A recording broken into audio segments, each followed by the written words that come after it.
All across the Iron Islands, men sit around driftwood fires and drink to the old way. When the Ironborn were feared, wherever the waves were heard. When our strength was in our ships, not our stories. I don't blame them. Drinking to the old way is easier than living it. Our ancestors took to the sea because the Iron Islands are shit without the crops that grow from it. 30 cold, wet rocks off the coast of Westeros, and a dozen more clustered around the lonely light deep in the Sunset Sea. But hard places breed hard men. The first men feared the sea. They had walked to Westeros, and even their fishermen never left sight of shore. I wish I could have seen the face of the first watchman to see our ships climb over the horizon. He was not the last. No matter how dark the night, or how high the waves, come dawn our prows cut through the morning mist and struck the beaches and riverbanks. Before the sun reached its height, we vanished again into the sea. Our longships filled with gold, food, scared children and sobbing women. For thousands of years, the Ironborn reaped up and down the Sunset Sea, driving the men of the Greenlands far inland, or into walled castles where they paid us tribute. In the depth of winter we feasted, while the men who had planted and harvested crops starved.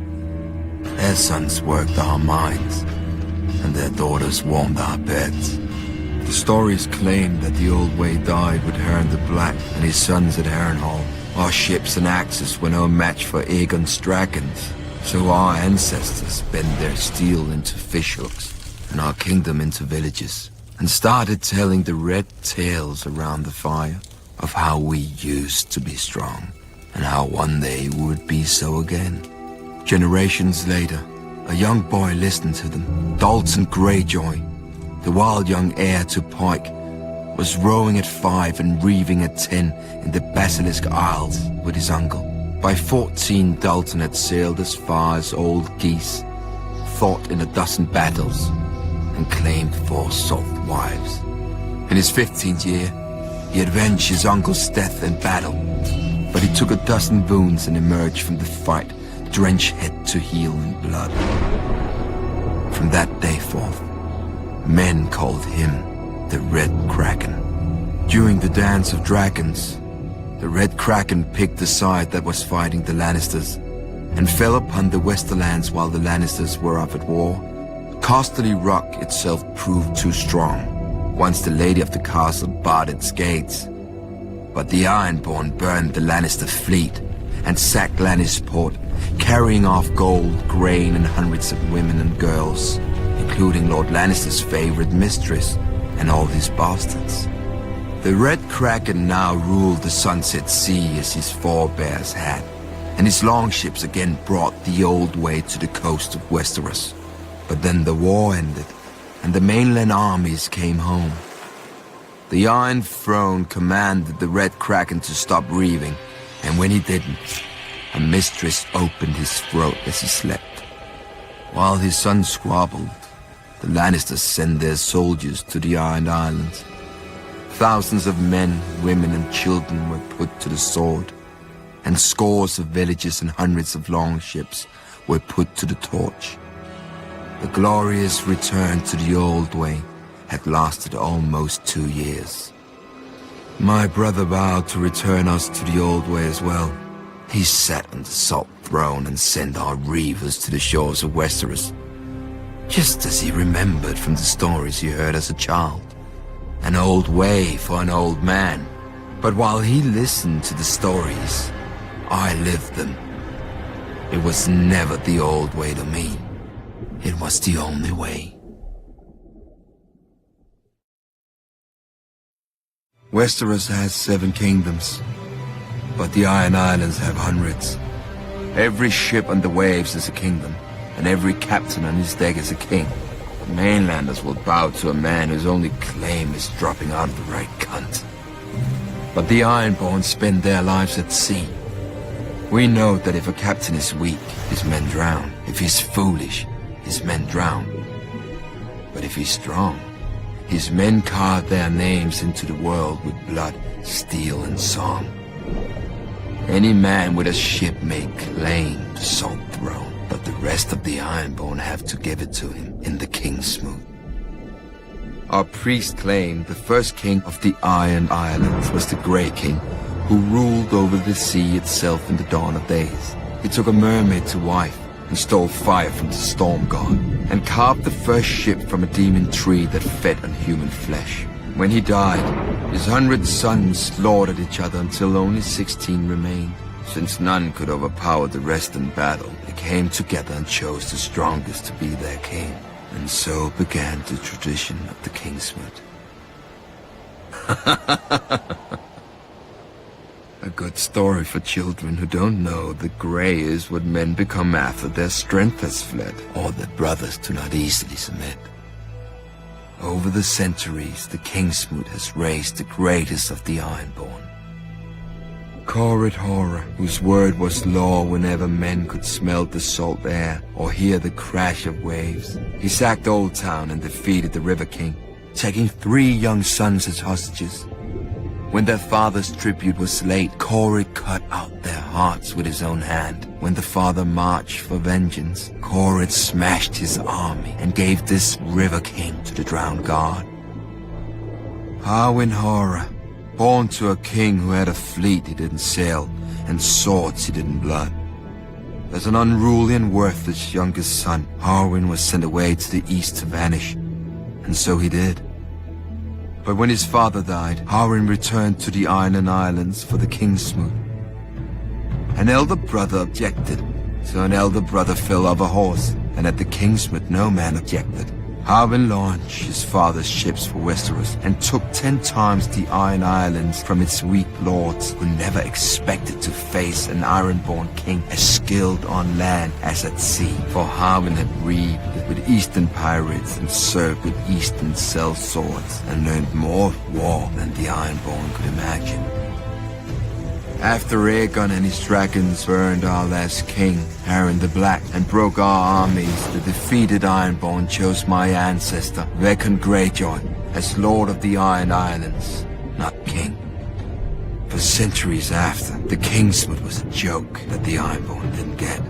When a Lord Greyjoy died, captains would meet and choose his eldest son to succeed him. Of course they argued over it just long enough to show they weren't now like the very mainlanders they despised. Once more we have a true king, my own brother Balon, who had the balls to seize the driftwood crown, but not the brains to hold it. He's the first king the Iron Islands have had in centuries, and the fool would be the last. The Kingsmoot once chose him over me. They will not have that choice next time. Circling the Jade Sea is the dream of every merchant, and the other side is the golden empire of Yeti, which was ancient when the Valyrians were still fucking goats. Even its ruins dwarf every city in Westeros, and its princes are said to live in houses of solid gold and feast on meat powdered with pearls and jade. Foolish talk. If it were true, I would have visited them long ago. But a bold merchant will risk 2 years for one voyage, to fatten his holds with spices, gems, and silks, so that he never wants for anything again. To be fair, many never do, because my ship, Silence, finds them on their return. Their merchant dreams look so pitiful poured out on my decks. Not enough for any lifetime but their own.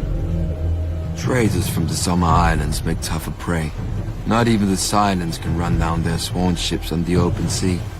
When we take them by surprise, our rams splinter and crack against their hulls, carved from rare hardwoods of the Summer Islands, and fitted together without a single nail. Worse, every sworn ship carries a company of archers armed with golden hard bows, which can hurl the shaft hard enough to pierce steel plate. After all that trouble, we often find their holes filled only with maps, fruit, and wooden trinkets. Hardly worth our time and blood, except for their women. To worship their god, all women of the Summer Islands learn to fuck. It's enough to make a man devout. Ebony's whalers are the most worthless of prices. The men of Iba short, thick, and hairy. So are their women. Not even tales of their sixth breast content men to take them. But the Ebonese know how to build ships. Their great-bellied whalers can weather any storm and withstand the assaults of the largest beasts. In battle, the Ebonese are incredibly strong, and even their blood reeks of blubber and oil, and their holds are rarely worth scrubbing our decks free of the stench. When our holds were full or needed repair, we set a course for the greatest safe harbor of the summer sea, the Basilisk Isles, Port Plunder, Stye, or Skash. No map can find these towns, nor can the laws of men. The slavers keep their captives in caves on the Isle of Tears. Pirates trade their goods on Barter Beach, and hire fresh crews from the murderers filling every inn. Great piles of old yellow skulls line the shores of one deserted island. Offerings from captains who have fresh heads pinned to their masts. Once every generation, the free cities send fleets to destroy the towns and hang every man they find. They do. The towns are abandoned to rot and sink back into the slime. But come the next year, another Port Plunder sprouts up somewhere else on the Isles, like a toadstool from a new pile of shit. For many years, I brought silence to the summer sea. But when I close my eyes, I hear the waves breaking below the bridges of Pike. I hear the Kingsmouth chanting my brother's name. Merchants paid the gold price, buying their desires with coin. Reavers paid the iron price, taking what we want from the corpses of the men who had it. But for what I dream, no gold can buy, and no iron can take. I must pay with fire and blood. The War of the Ninepenny Kings, they called it. But I never saw a king, or earned a penny.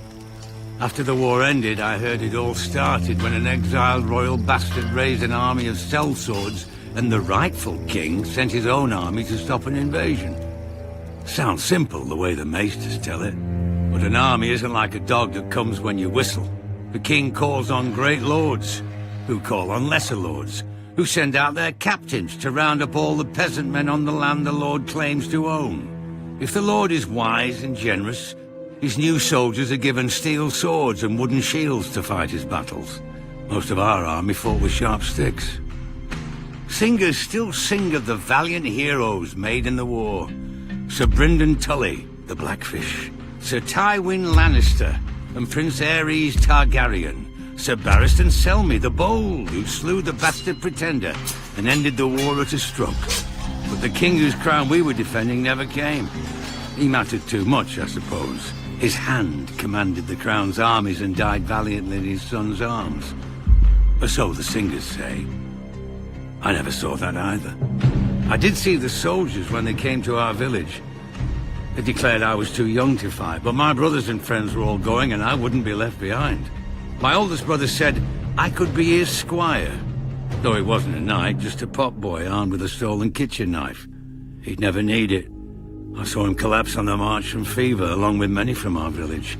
I saw our shoes fall apart on the road, our clothes rot off our bodies, and half of us shitting our beds from the sickness and fear. And then we got to the war. In the stepstones, I saw a mace cave in my last brother's head. I saw the lord who led us there cut down, and some other lords shout that we were his now. One day I looked around and realized all my friends and kin were gone. I was fighting beside strangers under a banner I'd never seen. Didn't know where I was or how to get home. When a lord rode up shouting at us to form ranks with our scythes and hoes, I couldn't remember which side I was on. Then the knights came down on us, faceless men, all in steel, and the thunder of their charge filled the world. I closed my eyes. Years later, after the war had faded into songs, I opened them again and saw what I had done and what I had become in the war and since. I went looking for a way back home. I know I'll never reach it, but that doesn't mean I don't need a guide.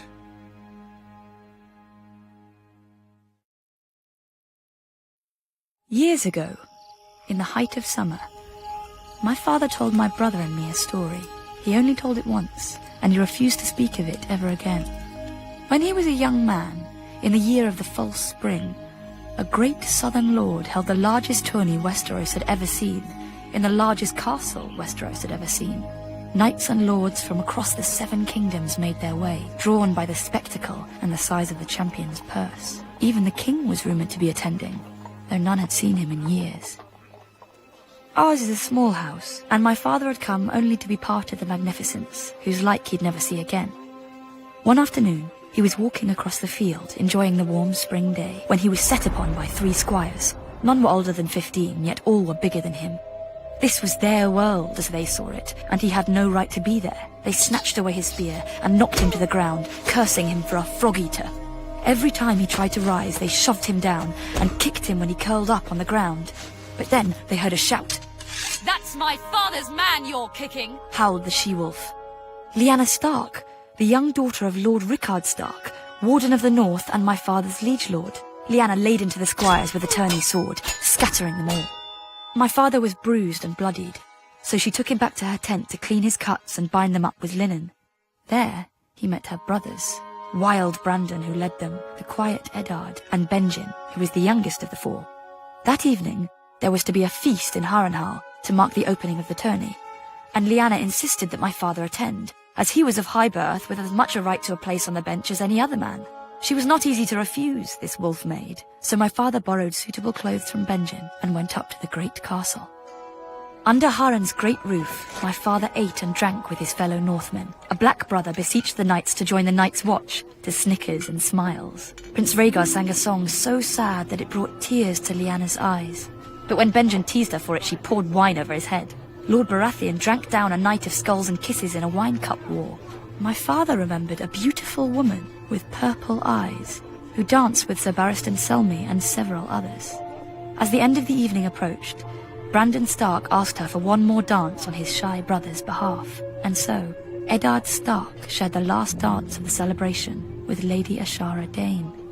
Abruptly, the hall went quiet. The Mad King had come after all, and was now entering the hall with his Kingsguard. He hadn't left the Red Keep in years, and none could believe the state of him. His long yellow fingernails, tangled beard, and ropes of unwashed, matted hair made his madness plain to all. Nor was his behaviour that of a sane man, for in the blink of an eye he could go from hysterical laughter to weeping to rage. But when he commanded Sir Jaime Lannister to kneel before him and swear the oath of the Kingsguard before half the lords of the realm, a cheer burst from the crowd, for Sir Jaime was much admired for his courage, gallantry, and skill with a sword. Amidst all this merriment, my father spied the 3 squires who'd attacked him, attending their knights. Lyanna saw them too, and pointed them out to her brothers. "I could find you a horse and some armour that might fit," Benjen offered. My father thanked him, but gave no answer. Our people sit a boat more often than a horse, and our hands are made for oars, not lances. Much as he wished to have his vengeance, he feared he would only make a fool of himself and shame his people. Eddard had offered my father a place in his tent that night, but before my father slept, he knelt on the lake shore, looking across the water to the Isle of Faces, and said a prayer to the old gods. The next day in the tourney, the 3 knights whose squires had beaten my father unseated their opponents and earned a place among the champions. But late in the afternoon, as the shadows grew long, a mystery knight appeared in the lists. He was short and clad in ill-fitting armour, cobbled together from different suits. On his shield was painted a heart tree of the old gods, a white weirwood with a laughing red face. The mystery knight dipped his lance before the king and rode to the end of the lists, where the 5 champions had their pavilions. You can guess the 3 he challenged. Whoever the mystery knight was, the old gods gave strength to his arm. All 3 knights fell before him. None were well loved, so the common folk cheered the Knight of the Laughing Tree, as the new champion was soon called. When his fallen foes sought to ransom their horses and armour, the Knight of the Laughing Tree's voice boomed through his helm, and told them, "Teach your squires honour. That shall be ransom enough." Once the defeated knights chastised their squires sharply, their horses and armor were returned. And so, my father's prayer was answered. The king was furious. In his madness, he suspected a traitor in his midst. Perhaps even the newly made Sir Jaime Lannister, whom he had already sent back to the Red Keep.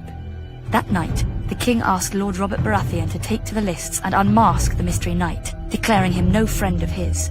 But the next morning, when the heralds blew their trumpets and the king took his seat, the Knight of the Laughing Tree had vanished. All they ever found was his painted shield, hanging abandoned in a tree. My father's tale ended here. He never spoke more of Harrenhal, though he must have seen Prince Rhaegar's victory. Some whispered that Prince Rhaegar himself had arranged the entire tourney in secret, as a way to gather the great lords and address his father's apparent madness, perhaps even remove him from the Iron Throne. But when I asked my father about this, he only shrugged sadly. What Rhaegar intended, none can say, but all know what he did.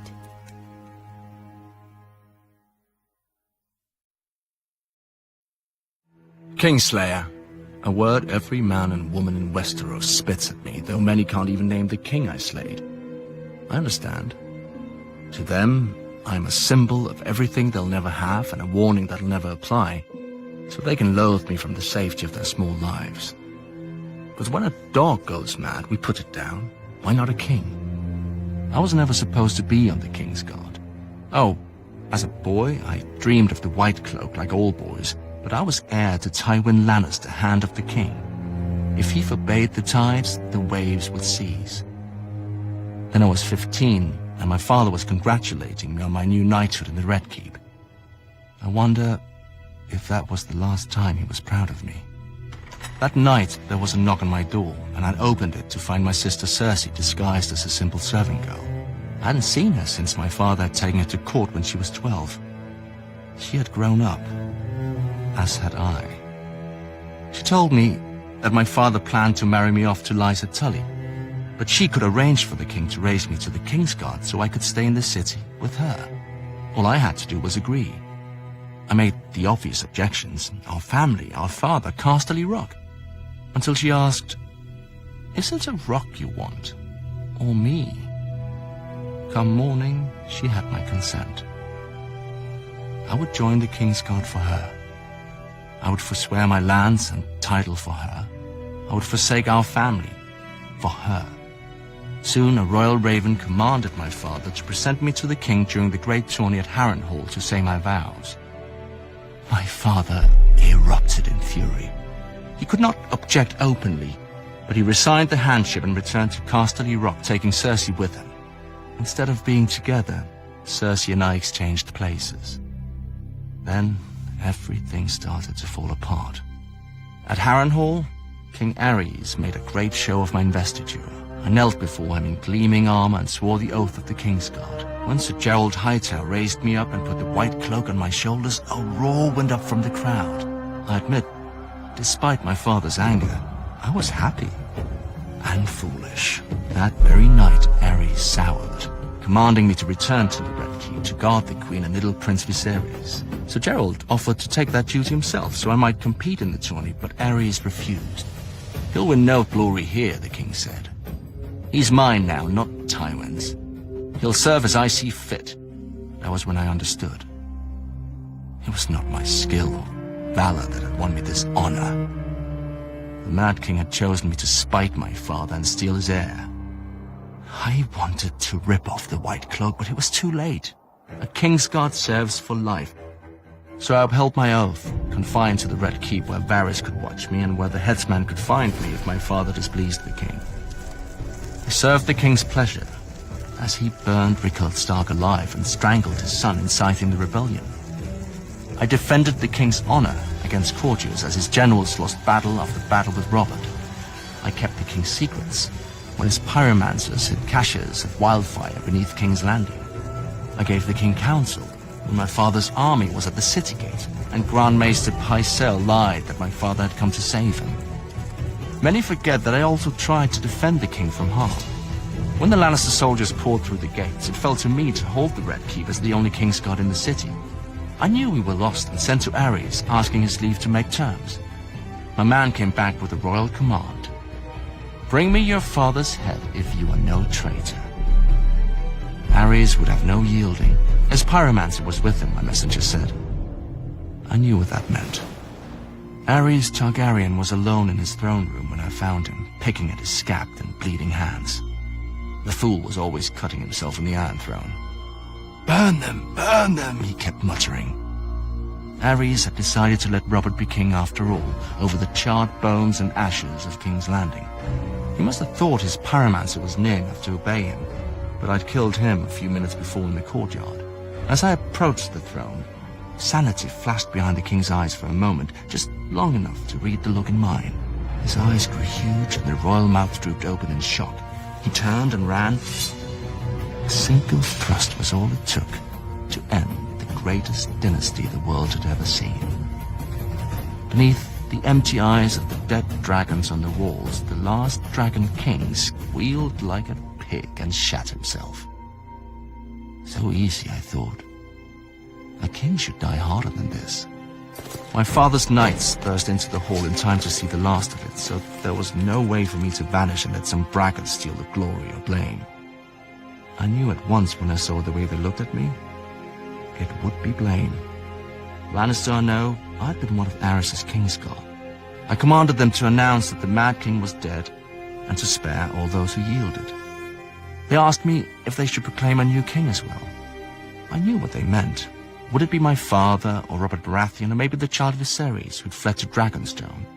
A Targaryen boy king with my father's hand to rule in truth. I thought of how Ned Stark and Robert Baratheon would howl at this end to their great heroic war, and I was tempted. Then I glanced down again at Aerys, his life's blood oozing from the wound and pooling on the floor around him. Proclaim who you bloody well like, I said. I climbed the steps to the Iron Throne and sat on it with my sword across my knees, waiting to see who would come to claim the kingdom.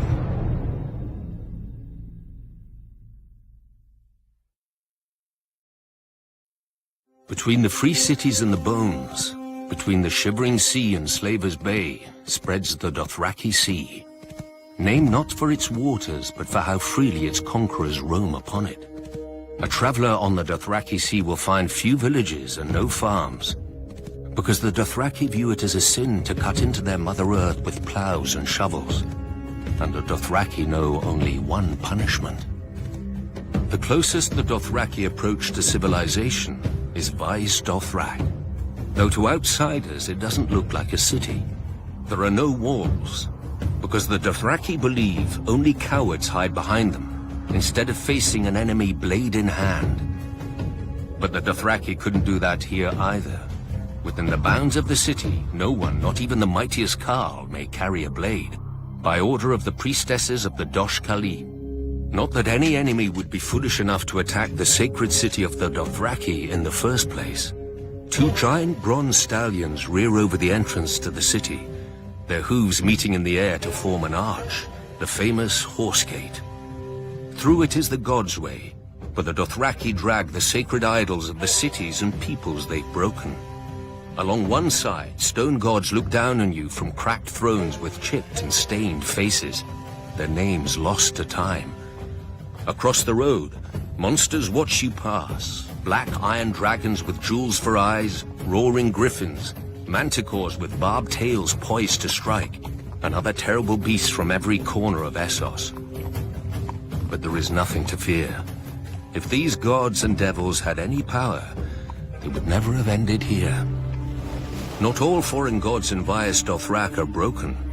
In the famous eastern and western markets, merchants worship their god of trade with the sufferance of the Dothraki, who themselves don't understand buying and selling.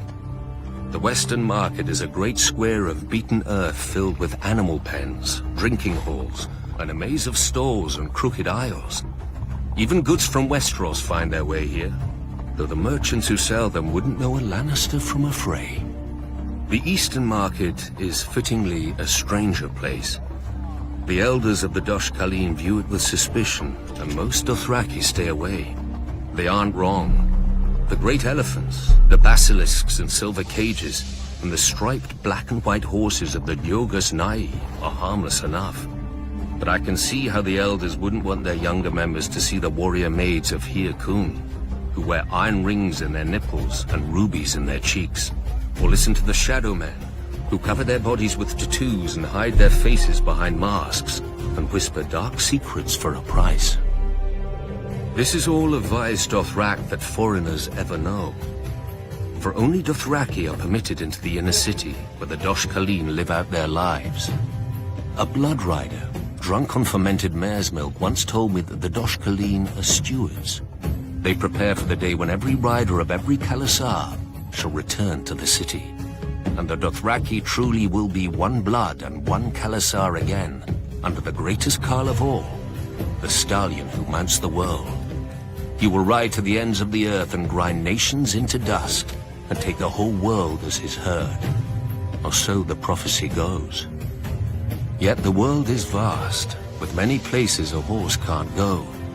The stallion who mounts the world couldn't rear above a mountain range, or leap across the sea. Still, the world has been conquered before, just not with stallions. The doom took Valyria in minutes, but the rest of Essos wasn't so lucky. Out of the east swarmed the Dothraki, and there were no dragons to push them back. The Dothraki tide slammed first into the Sarnori, who called themselves the Tall Men, and whose ancient kingdom dominated the grasslands of Essos. The Tall Men at first scorned the Horse Lords as uncivilized barbarians, which they were. But Khal Mengo had united all of them into one Khalasar with one aim: to trample the world beneath their hooves and take other peoples as their herd. One by one, the cities of the Tall Men were overwhelmed. Still, they wouldn't unite against the Dothraki. Many didn't believe the tales of the rare survivors. No army could move so fast or strike so quickly. They didn't know that the Dothraki live in the saddle, and have such command over their horses that they seem to have 4 legs, not 2. Where most archers fire from foot, the Dothraki fire from horseback. Charging or retreating, it makes no matter, they are just as deadly. But the Dothraki prefer close combat, howling for blood as they ride down their enemies with their araks, and there were so many of them. When Khal Mengo's son, Khal Moro, laid waste to the waterfall city of Sathar, renaming it the Place of Wailing Children, the Tall Men finally realized their peril. Led by a High King, they assembled a great army to break the Khals once and for all, and met the Dothraki on what would ever after be known as the Field of Crows. The 4 Khals commanded almost 80,000 horsemen between them. The Tall Men had 100,000 foot soldiers, 10,000 armored riders, 10,000 light horsemen, and 6,000 scythed chariots. As battle was joined, the earth-shattering advance of the Tall Men's chariots smashed through the center of the Dothraki horde, the spinning blades on their wheels slicing through the legs of the Dothraki horses. When one Khal went down before them, cut to pieces and trampled, his Khalasar broke and fled. The chariots thundered after the fleeing horsemen, and the High King and his armored riders plunged in after them, followed by their foot soldiers waving their spears and screaming in victory.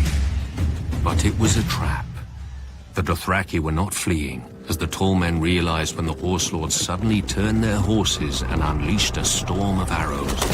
2 more Khalasars swept down on the Tall Men's flanks, but another attacked them from the rear, cutting off their retreat. Completely encircled, the High King and his mighty hosts were destroyed. The Tall Men had stood for thousands of years. Now the crows feasted on their corpses, as the Dothraki squabbled over their valuables. The common wisdom is that the Dothraki tide finally broke upon the spears of the Unsullied at Quohor, saving Essos from the Horse Lords.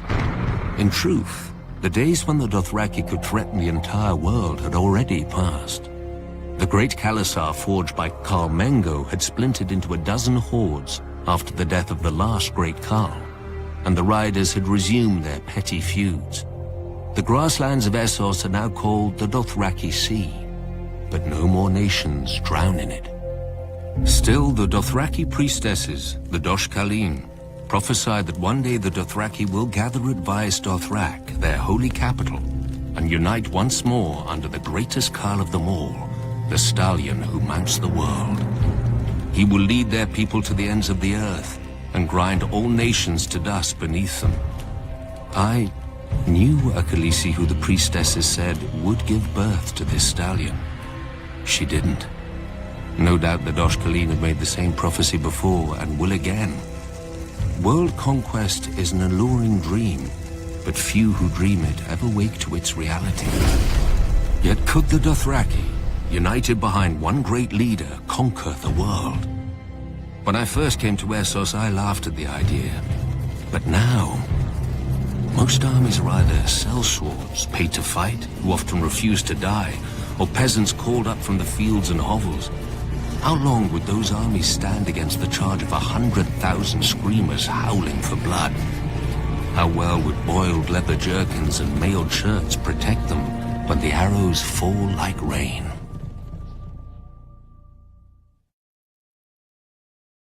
The North is the oldest and largest of the Seven Kingdoms, but House Stark has not always held it. When Bran the Builder raised Winterfell and founded our line, we were vassals to the Barrow Kings, who claimed descent from the First King and thus dominion over all the First Men. But after the Long Night, it was our house who built the wall and set the Night's Watch to guard the realms of men, whilst our king sat in his barrow. My ancestors eventually revolted, waging what singers call the 1,000 Years' War, to free our lands. Other families joined us, recognizing that the North is a cold and hard land and needed a king who served its people before himself. Finally, the last Barrow King bent the knee, and House Stark became the kings of winter. Yet we were kings in name only, for by then the North had fractured into petty kingdoms, and my ancestors would struggle to unite it again for thousands of years. Roderick Stark wrestled an Ironborn lord for Bear Island and granted it to House Mormont when he won. A younger son of our family, Carlon Stark, won his own keep after he put down a rebellion and founded House Karstark, one of the most powerful in the north. When the Manderleys were exiled from the Reach, my ancestors shielded them and gave them a home at the mouth of the White Knife, in return for holding the river against pirates and invaders. Now they're one of the wealthiest houses in the north.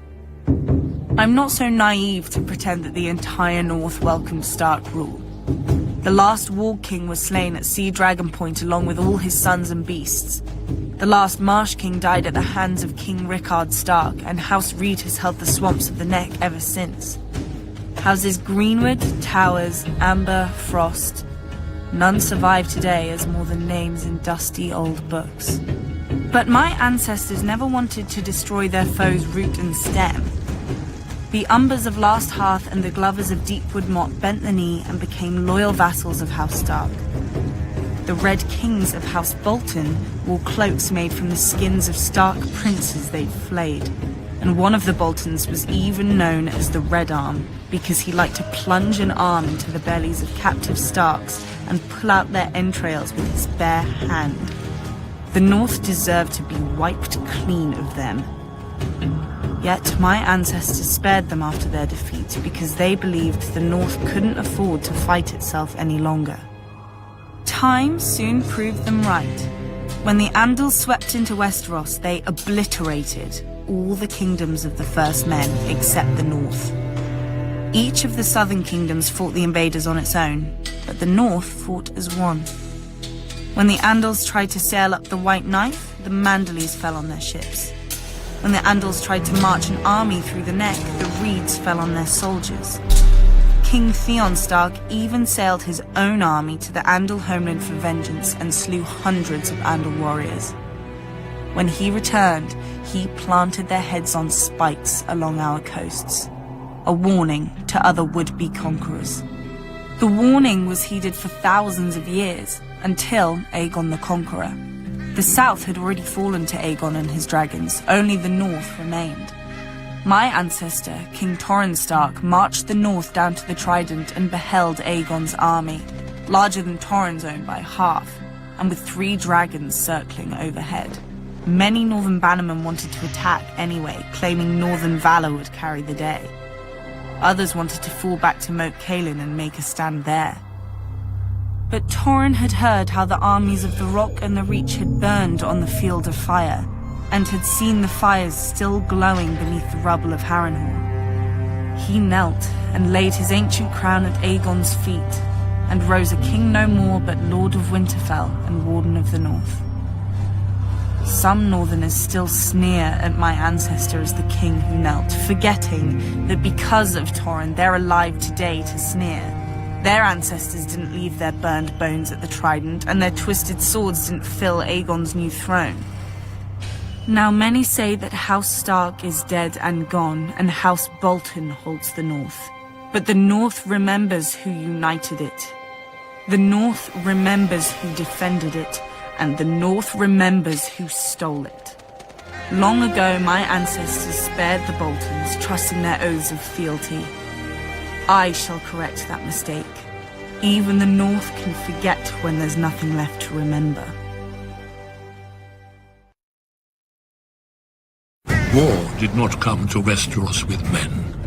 In the dawn of days, the children of the forest fought the giants. But neither race sought to destroy the other, or lay claim to the continent.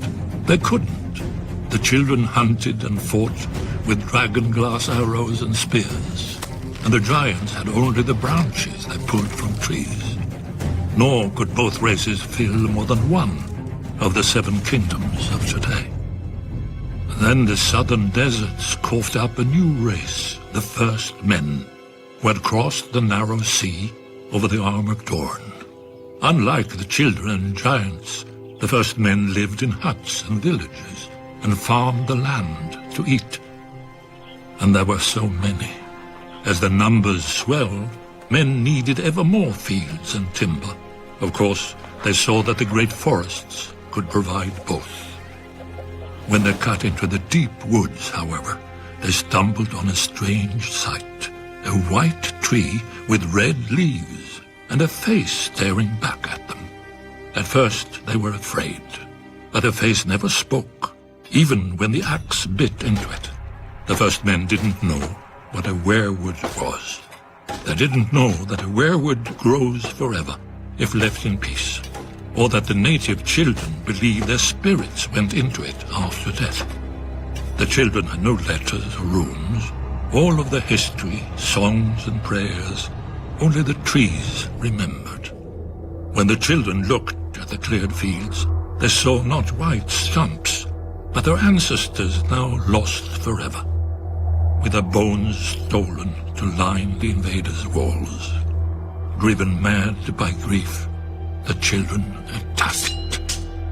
The First Men had never seen a weirwood, but the children had never seen bronze.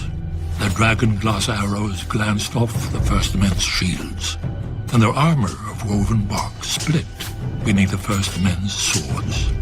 As the war raged, the children resorted to the one advantage they had, the magic of their old gods.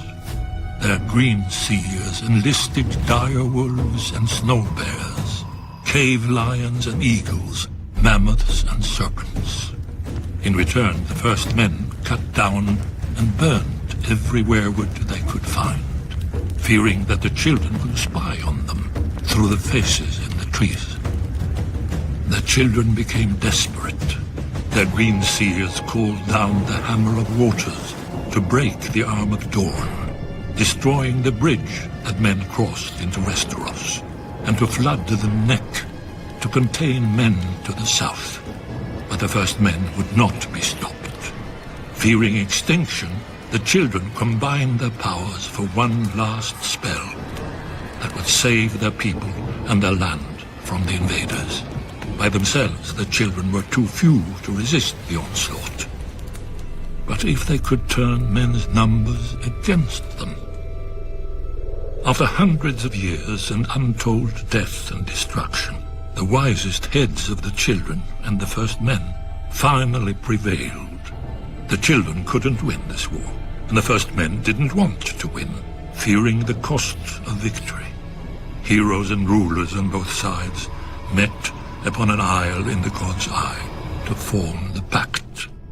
the children gave up all the lands of Westeros, save for the deep forests, and the first men swore that they would no longer cut down the weirwoods. Thus ended the Dawn Age and began the Age of Heroes. Yet after the dawn must come the night. The great evil that the children unleashed in the war returned centuries later, and only an alliance between the children and men defeated it. Now it comes again, when the children are a shadow of what they were, and men have long forgotten. But the trees remember, and Brandon Stark must learn. Or, as we watched the first men, so we will watch the last.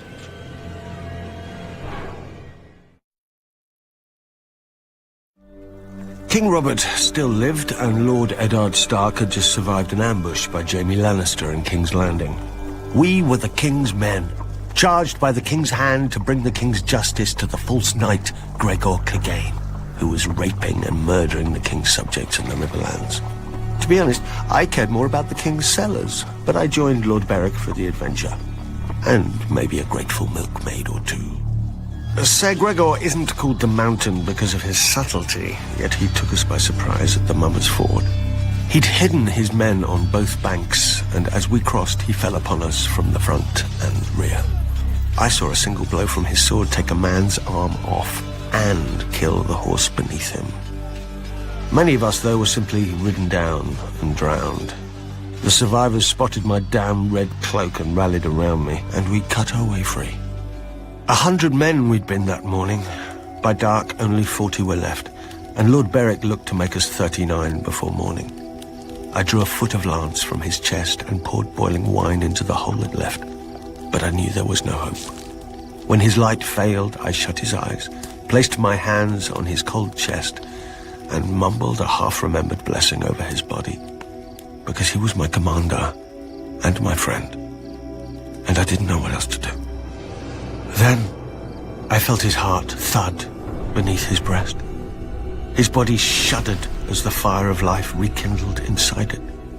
I used to joke that I became a red priest because the robes hid the wine stains, but the wine itself hid an unbelieving heart. When Beric's eyes opened, so did mine. I fell to my knees and praised the one true God and begged forgiveness for my ways. I don't know if the Lord heard me, but when dawn came, Beric was still alive and stronger than he'd been. He told us that our war hadn't ended at the Mummer's Ford, but begun, and that every fallen brother would be avenged. We were so few, though, that all we could do was harry the Lannisters' rear. Luckily, all they could do was kill Beric. A Lannister mace shattered his helm and skull. A noose snapped his neck after he surrendered himself to save a beekeeper and his wife. The mountain's dirt pierced his eye through his visor. After each time, I stood over his corpse and prayed to the Lord, and the Lord brought him back. Then we heard that Robert was dead, and Lord Eddard too. We'd been sent by the King's hand to deal with outlaws, but now we were the outlaws, and Lord Tywin was the hand of the King. Some wanted to yield, but Beric wouldn't hear of it. We were still King's men, he said, and these were the King's people the lions were savaging. If we could not fight for Robert, we would fight for them, until every man of us was dead. We'd lost the King's banner at the Mummer's Ford, but then the countryside was awash with sigils and armies anyway. We became the Brotherhood without banners. Beric led us in battle, and I led us in prayer, and the Lord of Light led us in everything. When the heralds proclaimed the end of the War of the Five Kings, none of us thought of yielding. Our war wasn't over. The generals had gone home, but the soldiers stayed. Either they had no homes to return to, or they'd gotten a taste for other peoples. The Brotherhood was the people's only defense. We became the brothers of murdered siblings, husbands of murdered wives, and fathers of murdered children, led by a murdered man.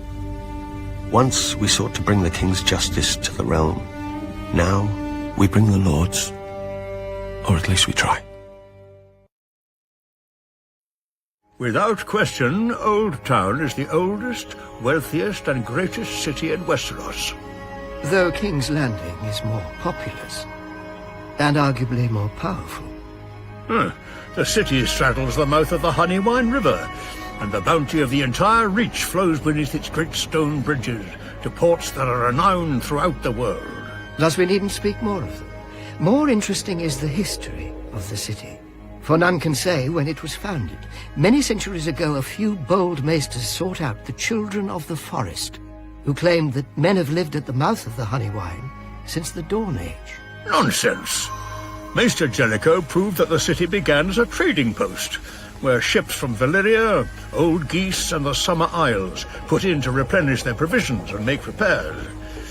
Hence the most famous feature of the city, the High Tower, raised even before the city walls, as a beacon through the fog-covered waters.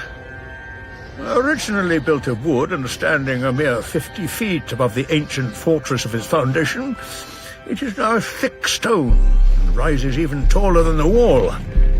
Those born and raised in Old Town can tell the time of day by where its shadow falls.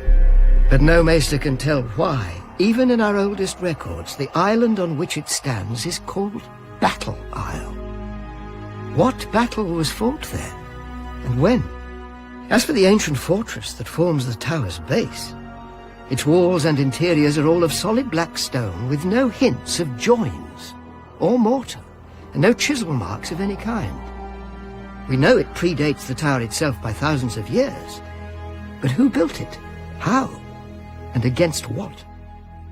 The maesters who have studied it declare it to be a Valyrian construction, akin to Dragonstone and the Black Walls of Volantis. As is well known, the Dragon Lords of Valyria could turn stone to liquid with dragon flame to shape as they wished. Didn't one Archmaester link the fortress to the vanished maze makers of Lorath, and another maester to the legendary Deep Ones who inhabited the Iron Islands before the Ironborn? Both marginal opinions without common support. But of more importance than the origin of the tower is the family to which it gave its name. House Hightower, the ancient ruling family of Old Town, known for their prudence and love of peace. And pieces of gold. During the Age of Heroes, when Lyman Hightower saw the Gardener Kings conquering the Reach, he didn't meet them on the battlefield, but in the God's Wood. He bound his house to theirs by marriage, and transformed House Hightower from wealthy but relatively minor kings to the greatest lords of the Reach. Thanks to Lord Lyman's foresight, Highgarden has always defended Old Town, allowing the Hightowers to focus on higher pursuits such as learning and trade. On that we agree. When the Andals invaded Westeros, Lord Dorian Hightower told his wife of 20 years that wars are bad for trade, and to make his point, traded her for a young Andal princess. When Aegon the Conqueror was earning his name, House Hightower traded its loyalty to the Gardeners for his confirmation of their rights, welcoming him with open arms and open gates. House Hightower bent the knee to Aegon to spare the city from his dragons. I would think such insinuations and insults beneath even you, Qyburn. Then again, mockery of one's betters is the trade of fools. I wouldn't know. Perhaps if I'd studied at the Citadel as long as you, Grand Maester? The Citadel is the greatest seat of learning in the known world. Without it, and the maesters it trains, Westeros would be a land of superstition and ignorance. Like the ignorance that shrouds the Citadel's own birth? Even without records, we have more than enough reason to believe that the Citadel began as a court of scholars and priests, assembled by a second son of House Hightower. When he died, his elder brother raised the Citadel so that wise men would always have a home in Westeros, and could continue the inquiries and debates that had given such joy to his younger brother. His little brother's pets, as legend has it, he called them, and so the maesters have remained, only their masters have changed. Now they serve every lord with a castle, for a fee, of course, whilst the Citadel serves its own importance. Every word you speak merely validates your own expulsion from our ranks. Knowledge is validation enough. I assumed the world's greatest minds would agree, and perhaps they would if I'd met them. Old Town is a city for old men and old beliefs. But the world is changing. No matter how high the tower, the clouds will not hold it up if the ground shifts beneath it.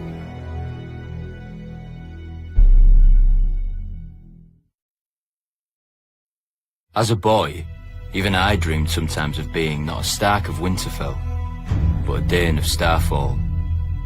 Legend has it that the Dornish founder of House Dane followed a falling star to where it hit the ground, and there he raised his castle. A fantastic story, I know, but House Dane has a relic to prove it. Dawn, the most famous sword in Westeros. Forged from the fallen star's cold heart, and as strong and sharp as Valyrian steel. Many houses have ancestral swords passed from father to eldest son, like my own family's Ice. But Dawn doesn't pass to the Lord of House Dane by right. To wield Dawn, a knight of their house must first be deemed worthy.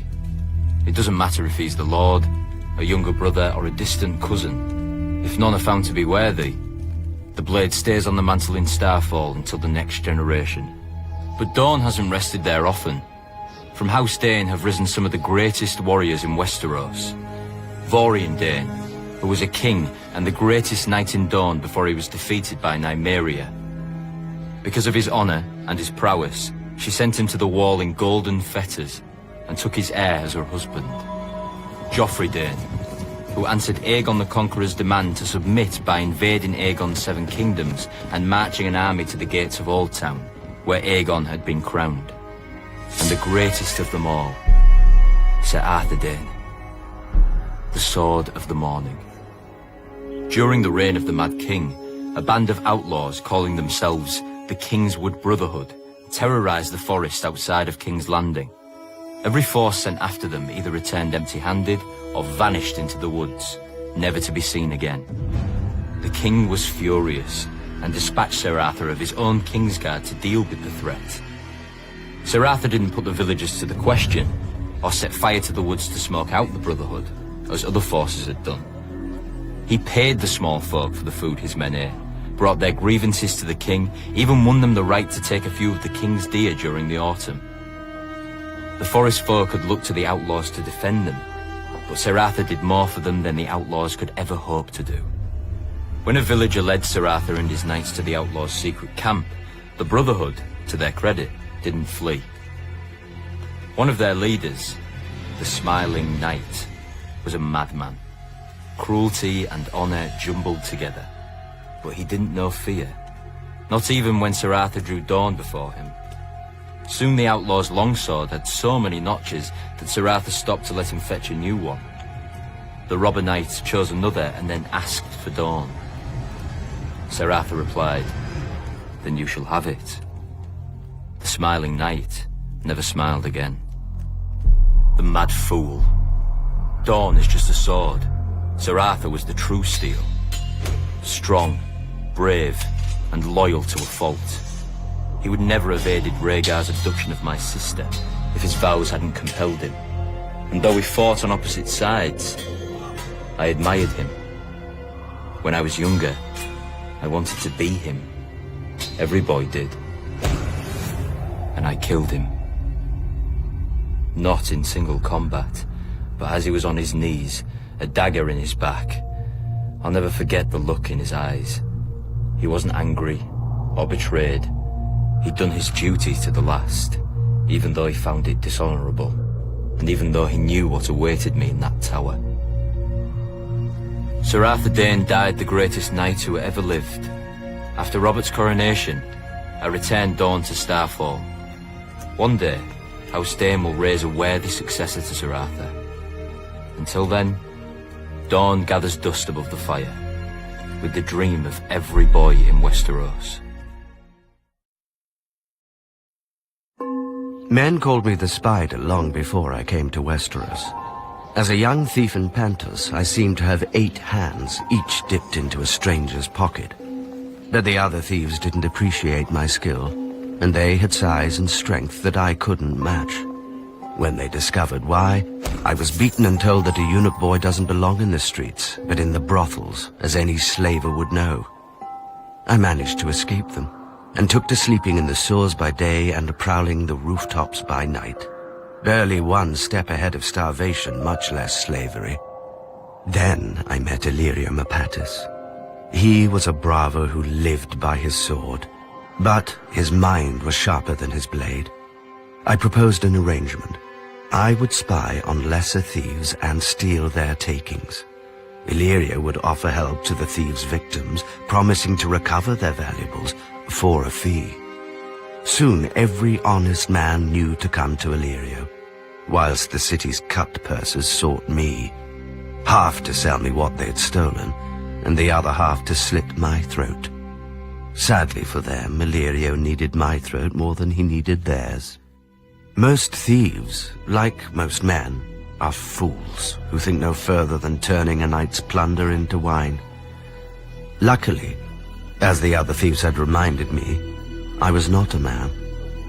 Nor were those I hired with the gold we earned. I chose the smallest orphan boys and girls, the ones who were as quick and quiet as me, and taught them to climb walls and slip down chimneys. My little birds left the shiny trinkets for common thieves, and instead stole letters, ledgers, and charts. Secrets are worth far more than silver or sapphires. Later, I taught my little birds to read the letters themselves and leave them where they lay, so no one would know of our intrusion. Illyrio and I grew so rich that Illyrio wed a princess of Pentos, whilst whispers of my talents reached the ears of a very anxious king across the narrow sea, who did not trust his son, nor his wife, nor his hand. Nor should he have, as I told him once I arrived and raised more little birds. They thought it the most amazing game to discover all the secret tunnels through the Red Keep, and listen to all the whispered secrets from within the castle walls.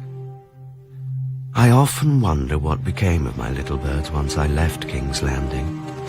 Most likely they returned to Flea Bottom, or worse, grew up. One day I'll hear their song again. Until then, well, the world never lacks for orphans. Little birds sing in the west, and little birds sing in the east, and a harpy flies into a spider's web. No army in the Seven Kingdoms can match the pride and chivalry of the Knights of the Vale.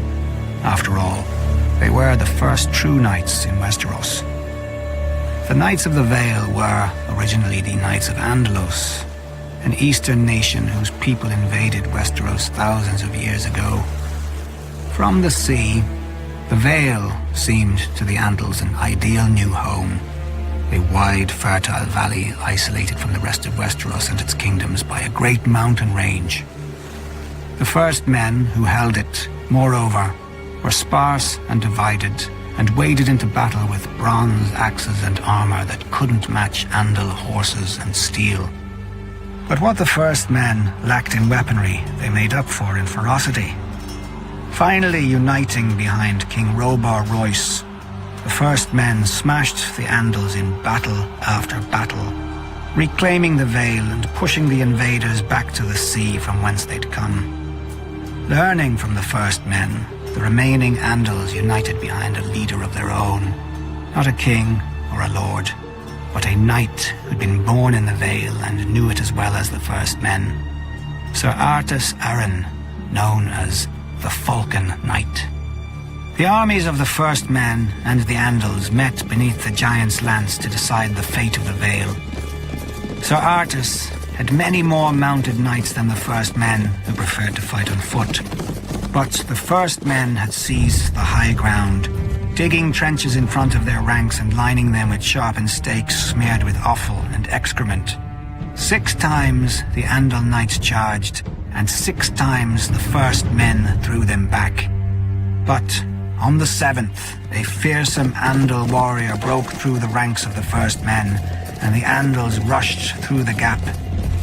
If King Robur had been wiser, he would have retreated and saved his army for another day.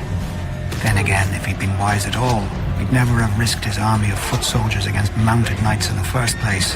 When King Robur saw the falcon helm of Sir Artus across the field, he wagered that the Andals would break if they lost their leader, and rode hard for the falcon knight. The singers paint a pretty picture of the battle. The king in flashing bronze armor, the knight in silvered steel. But the duel lasted no longer than a verse of the songs, for King Robur had taken a Valerian sword of a dead Andal lord, and it sheared through Sir Artus' helm much like a bird's wing through the air. As the falcon knight tumbled to earth, King Robur thought he'd won his desperate gamble. Then he heard the trumpets behind him.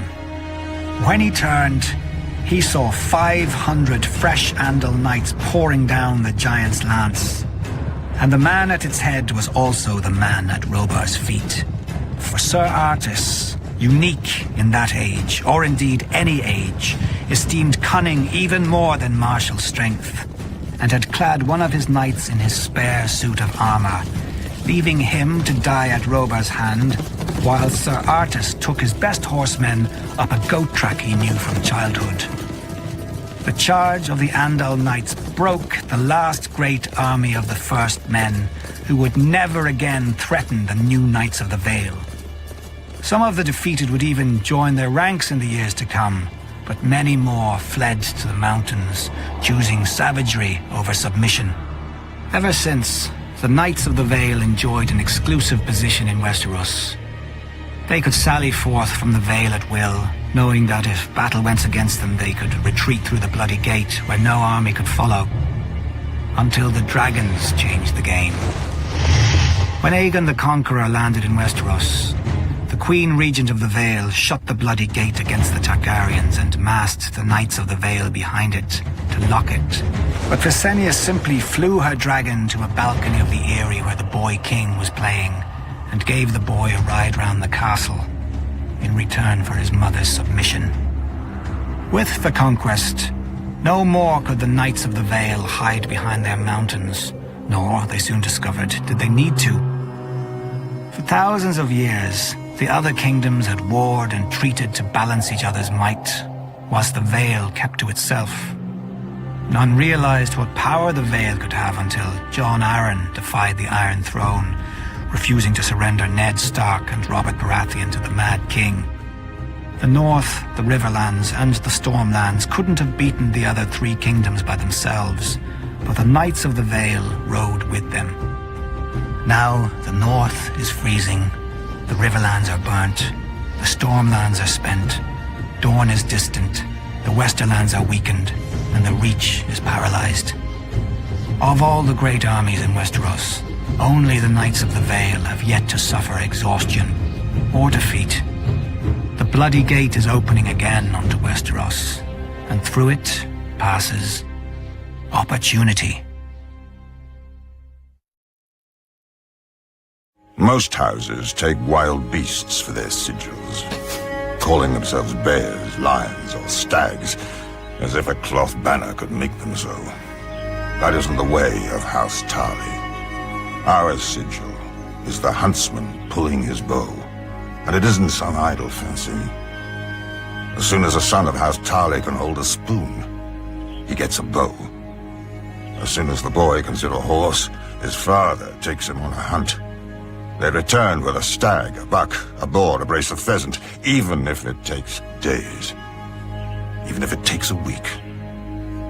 Even if it takes the boy's whole life. Horn Hill is ours. A fitting home for one of the oldest and most honorable families of the Reach. Legend has it that Harlan the Hunter and Herndon of the Horn, two sons of Garth the Greenhand, raised the castle in the Age of Heroes, and shared a home and a wife for 100 years. Most of the great houses spout such nonsense about their origins. At least my family doesn't claim some long-lost ancient crown like the rest of them. House Tarly breeds soldiers, not kings. When House Gardner ruled the Reach, we served them well and loyally. When House Gardner died, and Aegon gave the Reach to their stewards, the Tyrells, we served them well and loyally. We know our place, even if the Tyrell women don't. When Aegon's son faced rebellion from the Vulture King of Dawn, my ancestor, Savage Samtari, led the royal forces on a vulture hunt. Heartsbane, our ancestral Valyrian sword and the pride of our house, soon ran red from point to hilt with rebel blood. When Robert Baratheon rebelled against Aerys, I led the Tyrell van and handed him his only defeat in the war at Ashford. But a hunter knows that a moment's slip can cost him the game. Great houses have fallen from a single weak heir. Samwell looked like a son when he was born, but he grew up plump and soft as a daughter. I'd catch him in the kitchen shoving cakes into his ever-growing mouth, or reading in the garden when he was supposed to be training. I brought masters at arms from all over Westeros to make a man of him. He slept in chainmail, bathed in bull's blood, was dressed in his mother's clothes and paraded through the castle to shame him into valor. He only grew fatter and more craven. I despaired of the future of our house until my wife gave me another boy, Dickon, a real son and worthy heir. Or he would have been, if Sam wasn't squatting in his way. One morning I had Sam brought into the woods outside the castle. I told him he'd given me no cause to disown him, but Heartsbane should go to a man strong enough to wield her. And Sam wasn't worthy to touch her hilt. Either he would take the black and renounce all claim to his brother's sword and title, or I would hunt him down like the pig he was. Of course, faced with danger and exertion, he chose the coward's path and waddled north to the wall. Some may call me cruel for what I did, but I don't care. I am responsible for House Tarly, as my father was before me and his father before him. If the hunter returns with empty hands, his family starves. If the warrior carries an empty scabbard, his home burns. House Tarly has stood for thousands of years. It will not fall on my watch, no matter how many tears my family sheds. In the long and glorious history of men butchering each other, we river folk make the best meat. How else can you explain why anyone would stay in a land of constant carnage for thousands of years? If it wasn't the first men killing the children of the forest here, it was the Andals killing the first men and then each other. Even when the Riverlands finally united behind the kings of House Justman, the unusual silence of peace attracted the Storm Lords, Westermen, and those bloody Ironborn to try and take our grain, gold, and women. The problem is, and has always been, that the Riverlands have no natural defences. Unlike the North, we don't have the neck to keep invaders waist-deep in muck. Unlike the Vale, we don't have mountains with narrow passes easily defended by stable boys with slings. Unlike Dawn, we don't have a blazing sun and, well, the Dornish. My ancestors may have had a funny taste in sigils, but they knew one thing. If you plan on staying in the Riverlands, you'd better have a strong castle. My ancestor, Axel Tully, bright man that he was, realized that most soldiers can't swim, and raised his castle of Riverrun where the Red Fork and the Tumblestone rivers meet. He built right up to the water on each side, daring attackers to force a crossing. If they wore armor, they'd drown.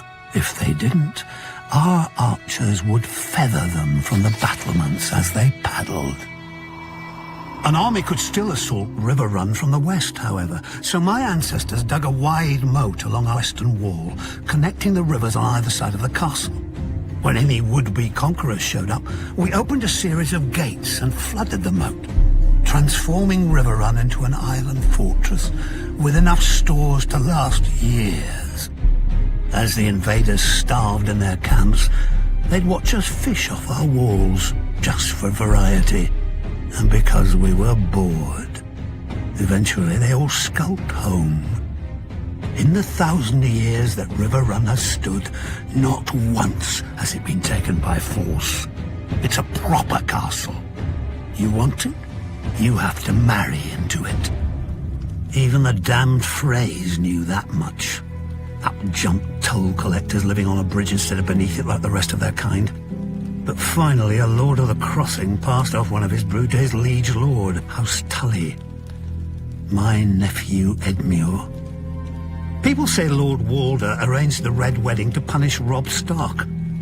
I say he did it just as much to steal River Run. They've always envied our castle. Maybe they think two rivers can wash off the filth that coats them. They'll never know. The Lannisters could grant River Run to the Freys for 1,000 years. But that doesn't mean they can have it. Do you think it was hard to convince Tully's soldiers to turn against the Freys? Do you think we won't enjoy watching them simper as winter bears down on their pitiful camp? I even carved a new fishing rod for the occasion. When the starving Freys look up at our walls, we'll wave our trouts at them.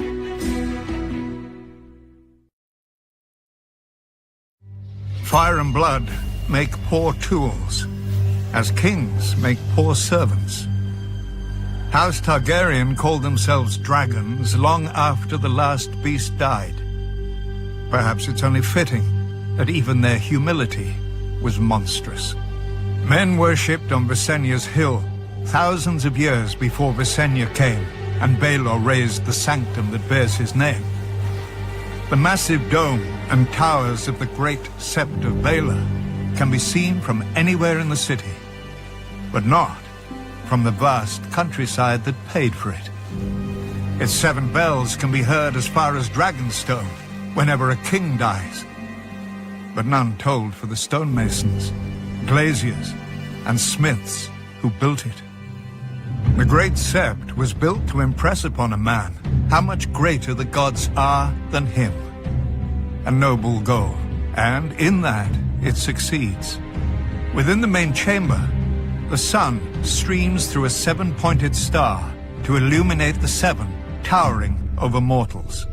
The crone with her lantern for lost souls, the mother with her welcoming arms, the father with his scales of justice, the maiden with her purity, the warrior with his sword, the smith with his hammer, and lastly the stranger with his shrouded face. Pilgrims cross the 7 kingdoms to light candles here at the feet of their gods, but these aren't the gods. The 7 aren't encased in stone in the great Sept any more than the souls of dead kings are in the tombs below it. To steward his monument to vanity, Baelor summoned the High Septon of the Faith from his ancient seat in Old Town and gifted him with ornate robes and a crown of crystal and gold. And like a fool, the High Septon put on his lord's motley and danced at his lord's table. And with each passing year, the High Septons fell ever lower. How can the flock be kept safe from wolves when the shepherd sleeps in their den? Baelor himself appointed a simple-minded stonemason, believing him the smith reborn. And when he died, Baelor replaced him with an 8-year-old boy, whom Baelor had seen speaking with doves that answered with the voices of the 7. Still, the common people revere Baelor as the Blessed. They tell of how he forced a High Lord to wash a beggar's feet, fasted to tame his unnatural lusts, and walked the bone way himself to make peace with Dawn. Many septons and scepters even claim that Baelor rescued his cousin, the Dragon Knight, from a snake pit, because no viper would strike a man so pure and holy. A lie. Baelor was bitten 12 times and was bedridden for half a year. And yet he didn't die, nor did his high septons ruin the faith. Blessed Baelor's statue may greet men outside the doors, but when men enter the Great Sept, they don't see the gold, or the crystal, or the ambitions of a humble member of a powerful dynasty. They see the gods. They feel awe at the divine majesty and their own insignificance. The gods work through Baelor's pride and vanity as they work through all of us. For the faith is more than a sept. The faith is more than a high septon, more than all the septons and scepters who preach to the living, more than the silent sisters who prepare the dead. The faith is the will of the gods, and we are all its instruments. Kings and beggars, lords and cobblers, lions and sparrows.